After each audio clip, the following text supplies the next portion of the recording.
Il y avait un riche marchand qui avait 4 femmes. Il aimait la 4e femme et l'ornait de robes extravagantes et la traitait avec délicatesse. Il prit grand soin d'elle et ne lui donna rien d'autre que le meilleur. Il a aussi beaucoup aimé sa 3e femme. Il était fier d'elle et a toujours voulu la montrer à ses amis. Cependant, le commerçant a toujours eu très peur qu'elle s'enfuit un jour avec d'autres hommes. Le marchand a aussi aimé sa 2e femme. Elle était très attentionnée, toujours patiente et sa confidente. Chaque fois que le marchand faisait face à des problèmes, il se tournait toujours vers sa 2e femme et elle l'aidait toujours à s'en sortir et à traverser les moments difficiles. La première épouse du marchand est une partenaire très loyale et a fait de grandes contributions dans le maintien de la fortune et des affaires de son mari, ainsi que prendre soin de la maison. Cependant, le marchand n'aimait pas la première femme, et bien qu'elle l'aimait profondément, il ne la remarquait guère. La fin arriva.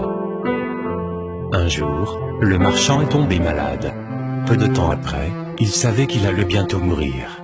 Il pensa à sa vie luxueuse et se dit: maintenant j'ai 4 femmes avec moi. Mais quand je mourrai, je serai seul. Je serai vraiment seul. Ainsi, il a demandé à la 4e femme: je t'ai le plus aimé, je t'ai offert les meilleurs vêtements et j'ai pris grand soin de toi. Maintenant que je suis en train de mourir, est-ce que tu me suivras et me tiendras compagnie? Pas question, répliqua la 4e femme, et elle s'éloigna sans un mot de plus. La réponse était comme un couteau aiguisé dans le cœur du marchand. Le marchand triste a alors demandé à la 3e épouse: je t'ai tellement aimé pendant toute ma vie. Maintenant que je suis en train de mourir, est-ce que tu me suivras et me tiendras compagnie? Non, répondit la 3e femme. La vie est si belle ici. Je vais me remarier quand tu mourras. Le cœur du marchand fondit de tristesse. Il a ensuite demandé à la 2e femme: je me suis toujours tourné vers toi pour obtenir de l'aide et tu m'as toujours aidé. Maintenant, j'ai encore besoin de ton aide. Quand je mourrai, veux-tu me suivre et me tenir compagnie? Je suis désolé, je ne peux pas t'aider cette fois, répliqua la 2e femme. Tout au plus, je ne peux que t'envoyer dans ta tombe. La réponse tomba comme un coup de tonnerre et le marchand fut dévasté. Puis une voix criait: je pars avec toi. Je te suivrai peu importe où tu iras. Le marchand leva les yeux, et il y avait sa première femme. Elle était si maigre, presque comme si elle souffrait de malnutrition. Très affligé, le marchand dit: j'aurais dû prendre bien soin de toi, pendant que j'avais la possibilité. Chaque homme et chaque femme a 4 épouses et maris. Que signifient ces femmes? La 4e femme. La 4e femme est notre corps. Nous aimons tellement notre corps. Nous prenons soin de lui, nous mettons des vêtements et des chaussures. Nous donnons de la nourriture à celui-ci.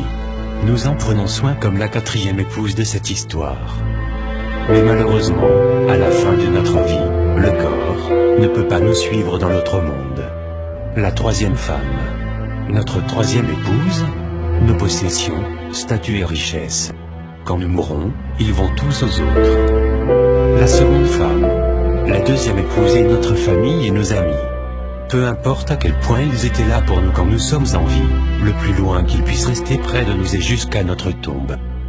La première femme. La première épouse est en fait notre âme, souvent négligée dans notre quête de la matière, de la richesse et du plaisir sensuel.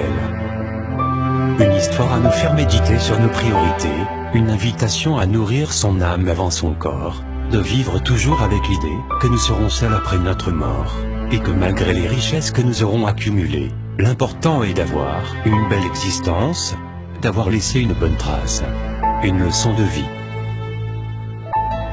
Merci de liker cette vidéo. Merci de